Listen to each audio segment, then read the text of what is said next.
Welcome to The Art of Discernment, a podcast where professors from across the Masters University discuss current events and higher education from a biblical worldview. Hello, I'm Dr. Bob Dixon, and I'm here today with Dr. Gregg Frazer, author, professor of history and political studies, and dean of the John P. Stead School of Humanities here at the Masters University. And he's here to answer really a question that's been on my mind for a while, and that is, does big tech have too much power? Now, before we get going, let's define big tech. We use that term a lot, big tech, but Dr. Frazer, what does that mean as you define big tech? Well, I think the accepted definition of big tech is the huge information technology companies. Actually, the five companies that, in my research, are the five largest or richest companies in the world, which is, so I don't miss any, Amazon, Apple, Facebook, Google, and Microsoft. And they're mostly centered in Silicon Valley, so we often use Silicon Valley, at least in the political world when we talk about it, we often use Silicon Valley as interchangeably with the big tech companies.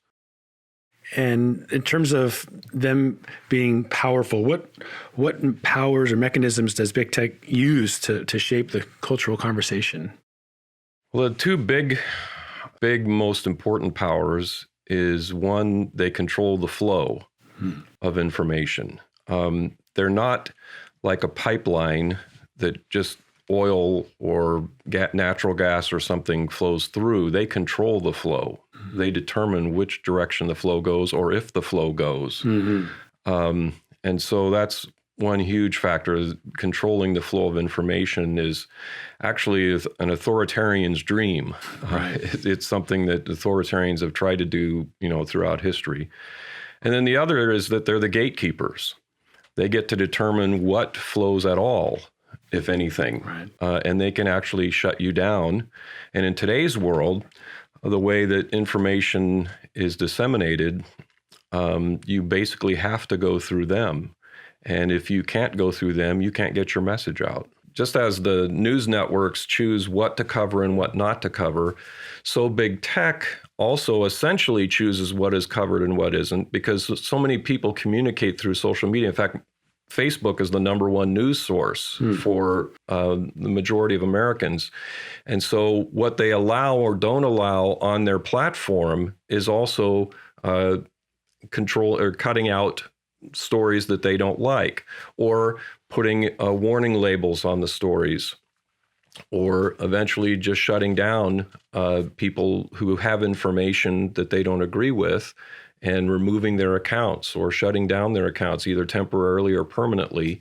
Through all of that, they also are determining what is not covered and what is covered. And so that's the same thing that the major news organizations, the New York Times and Washington Post and CNNs and so forth, another thing that they do is also done by the big tech companies as well. And so that's, between those two things, and that's pretty powerful stuff when information is power, as we've understood for centuries.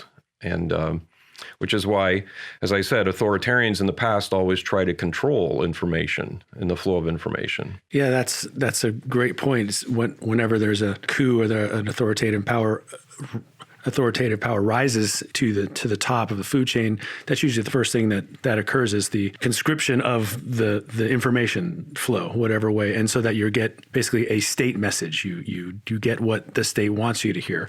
And then conversely, I know from the history courses I took a long time ago, I remember arguing that the most important development in the second millennia AD was the printing press, because it allowed for eventually a more free flow of information, which led to everything else. Right. And authoritarians then make every effort they can to either destroy what comes off the printing press that they don't like, or destroy the printing presses themselves. I'll be controversial. In my second book, in which I talk about the loyalists during the American Revolution versus the patriots, the loyalists, those who stayed loyal to England, one of the things that was most powerful for the patriots, for those who supported the revolution, was that they destroyed loyalist documents. Whenever they tried to print something, they actually sent agents around to collect them and burn them. And then if they found out that a press printed loyalist materials, they went and destroyed the press. Yeah. And so the loyalists didn't have opportunity to get their message out. It would be an interesting thing. We'll never know to what extent the revolution could have been successful if the loyalists had been allowed to compete in the marketplace of ideas. Right. And so now when you take that that approach of we want to silence the opposition, we want to find where the ideas are that we don't like, and we want to burn those books or shut down those presses. And now you marry that with big tech, which centralizes that control. You don't have to go rooting around, trying to find these books or Bibles or whatever it has been in history to destroy. You can just code something centrally, and it has a much more broad impact, right? It's very easy. All you have to do is say, well, the algorithms say, and or just put out some cryptic notice that this violates our standards of community. For example, we just had another one of those yesterday. I'm sure our listeners experienced some of that maybe for the first time in this last 12 months, where there were so many things that suddenly were questioned, were not allowed on social media. You would get alerts on your Facebook feeds or your Twitter feeds or whatever. What are some examples that you've seen just in the last 12 months where this is? Well, of course, the most important one was Donald Trump was booted off of social media in the middle of a presidential campaign, not in the middle, near the end of a presidential campaign. You know, if the president of the United States can be shut down, essentially, then what does that tell you about everybody else? Yeah. But there have been many people, and of course you have, so some people argue, and it's in the article that I wrote, one of the things I suggested that can be done about this is to create alternate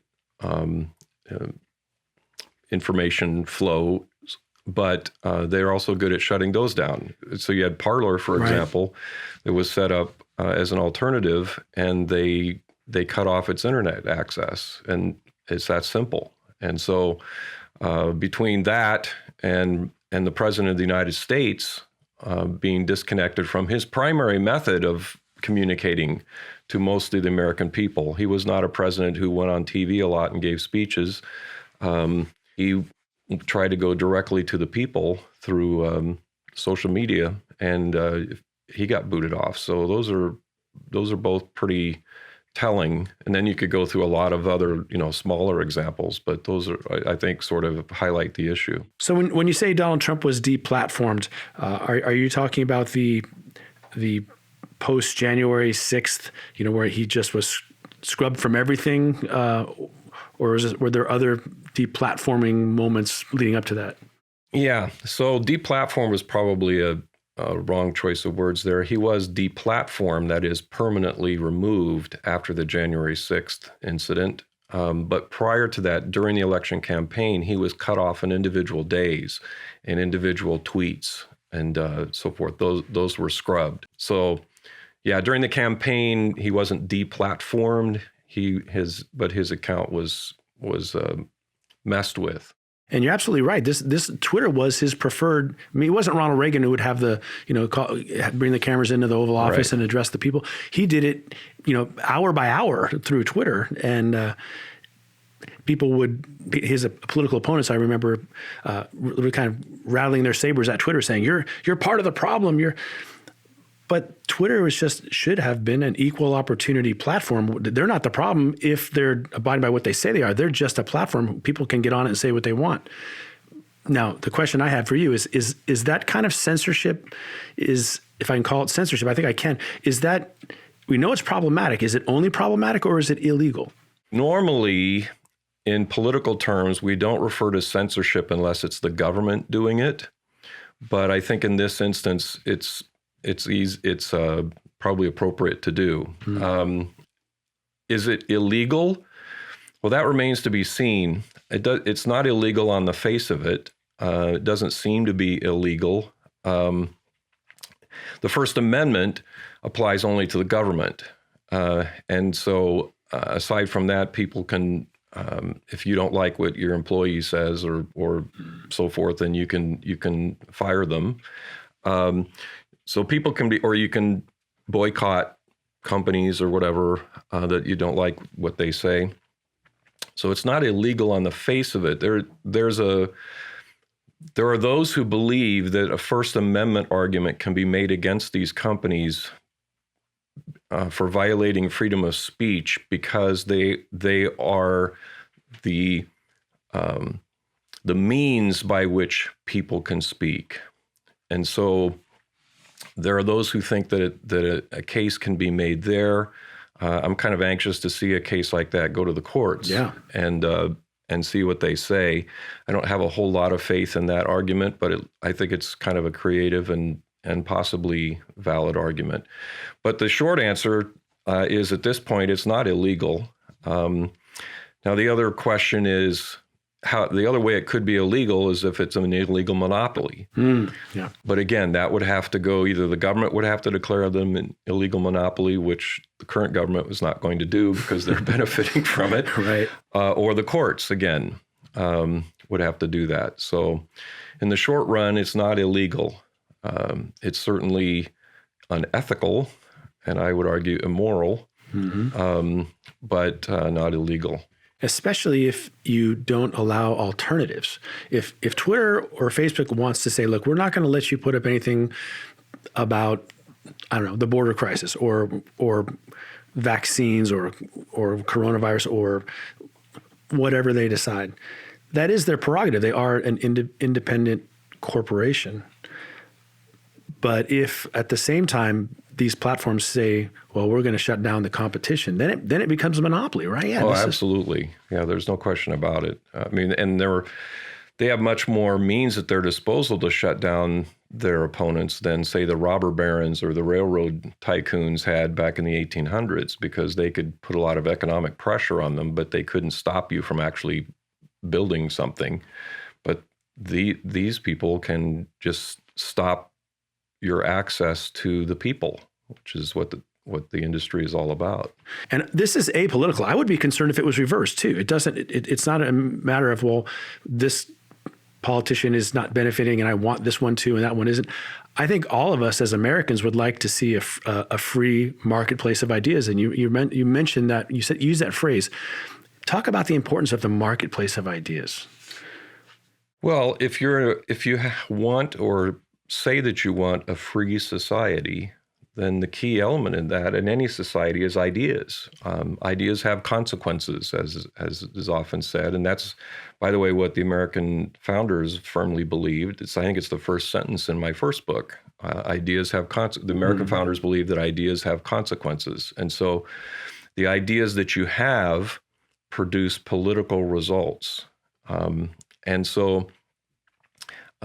If you don't have a free marketplace of ideas, if you don't have the ability for different ideas to be shared, and by the way, in the 60s, of course, it was the left that was screaming that their ideas, we need free speech. We had the whole free speech movement in the 60s, right, by the left. And they were complaining that their ideas weren't being promulgated and so forth. But if you don't have a free exchange of ideas, then you don't really have freedom, because you have constrained the options.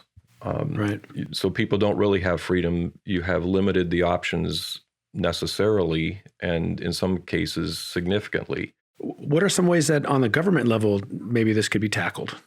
Yeah, there's some states that have already started to do this. And some of the things that they do is requiring a term of service stipulation that requires platforms to tell users why their accounts are terminated or suspended, because so many times they just suspend it and they don't even give a reason, and therefore you can't even pursue any kind of redress because you don't even know what the issue is. And so they also then have, in some states, an appeal process that you can use. Usually beginning with the company, requiring the company in their state to have an appeal process. And then if not, it might end in court and legal challenges. Some states are also making or passing laws to make the companies in their state disclose algorithmic bias in favor of a candidate as a campaign finance contribution. Ooh. So if your algorithms cause you to favor one candidate over another, then you have to pay for that as a campaign contribution, which again, if you get at the companies with money, that's what they care about. Right. And so that's a good thing. Another one is Florida, for example, sets a $100,000 per day fine if you deplatform a candidate during an election campaign. So again, hurting them where it counts in the pocketbook. It's hard not to get discouraged by all of this, and I'm sure our listeners agree. You wonder, well, we're talking big tech, we're talking government, we're talking huge corporations. What can I do? What can we do as individual U.S. citizens? We're concerned. We recognize it's a problem. What can we do about it? Yeah, when I was writing the article, I kind of struggled to come up with things because they are corporations. It's harder to get at the a solution than it would be if it's just government. But I think there are several things. One, if alternate delivery systems like Parler, et cetera, are developed, then individuals can support those, move to those, move off of the big things and move to those, or even for that matter, just move off of the big stuff. Right. Because what talks most to corporations is money. And so if you walk away and maybe send them a letter when you walk away and say, I'm walking away because, that might have some type of effect. Of course, that would take a whole lot of people because they're such a multi-billion-dollar industry. But support alternatives, vote for representatives who care about this and who promote freedom of speech, free flow of information, et cetera. You can contact your congressman and tell them to remove the Section 230 immunity that these big corporations have. And just to explain that for a second, channels of information in America under what's called Section 230 have immunity from prosecution for things that are put forward through those channels. Mm-hmm. But editors or those who are publishers do not have that immunity. That is, if you do something to control what the flow of information is or to change it, to edit it, then you do not have that immunity because you're controlling it. You're in charge of it. Those corporations, Twitter and Facebook, can say, well, you can't sue us because we're just a platform. We're not responsible for what gets said. But what you're saying is, and that's Section 230 that protects that. But what you're saying is, but you should forfeit that right because you are now stepping into the editor role, not just the passive platform role. And there, if damages can be proven, then there you go. You have liability. But right now they're shielded from that. Right. Yeah, and that's a frightening thing. So, I like the idea of alternatives. I had a Parler account, and then I woke up one morning and I didn't, and like everybody else. And you had a Parler account, you just couldn't get into it. I couldn't get into it. Maybe it still exists somehow out there. I'm sure it does somewhere. It's on a cloud somewhere. Yeah, it's been categorized. But I like the idea of, yes, alternative platforms. I've heard that maybe former President Trump is building one, or I don't know. But I'm wondering, though, that something that is a little disconcerting about that is if we, as a nation, as a people, silo ourselves into our own little tribes, I don't know what good comes of it from that end as well. I think what has made this country strong through all these years has been mostly the diversity of thought, and we don't have diversity of thought right now. It's a cancel culture that seems to be lost. How do we get out of this, Doc? So, well, we don't. But so the problem, of course, if former President Trump sets up his own thing, like you say, it'll be one-sided the other way. The only hope would be then that the big tech companies getting competition would want to get people back and therefore would reopen as an actual flow or conduit of information. And then that's the only real hope. Otherwise, like you say, then we're siloed like we are in the news for the most part, where you turn to this channel because you like the news here, you turn to this channel because you like the news here. Let me say one other thing on what we can do. It's the last thing I put on my article, which is as believers, we can pray. Yeah. And, you know, I was doing a radio interview once on a national radio program, and I listed in response to the thing we were talking about, I listed 7 things that we could do. Okay. The last one was, as believers, it was a Christian radio station. As believers, we can pray to the sovereign God of the universe. And so then they took calls, and I had the unpopular position, of course. And so the first caller, all the calls were challenging me, but the first caller called in and said, "So, Professor," you know, the ivory tower person, "So, Professor, what you're saying is all we can do is pray." And I said, well, first of all, that isn't what I said. I listed 7 things, but let's say I didn't. Let's say the other 6 things didn't exist, and all we can do is pray.